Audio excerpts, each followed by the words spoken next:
Alors après un premier rendez-vous, normalement vous devriez être en mesure de savoir si ça s'est plutôt bien passé ou pas, si la personne a envie de vous revoir ou pas. Je pense qu'elle a dû montrer des signes d'intérêt qui, si vous l'avez écouté, devrait pouvoir vous indiquer voilà, si vous allez la revoir.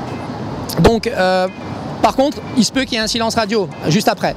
Cette personne ne vous connaît pas encore, hein, vous n'êtes pas encore rentré assez dans son intimité, elle vous a peut-être pas tout dit de sa vie, hein, ça serait curieux au bout d'un premier rendez-vous, si ça se trouve il lui arrivait quelque chose de grave juste après ou de très heureux, et peu importe les événements, vous n'êtes pas encore une priorité dans sa vie pour qu'elle pense à vous et qu'elle vous fasse passer avant tout un tas d'événements qui pourraient se produire à la suite de votre rendez-vous. Donc pas d'interprétation, c'est pas parce qu'elle ne vous rappelle pas que pour autant il va falloir se dire alors c'est peut-être que je ne l'intéresse pas, etc. Vous avez envie de recontacter la personne, que vous soyez un homme ou une femme, faites-le. Pas la peine de le faire au lendemain matin, ça peut arriver aussi.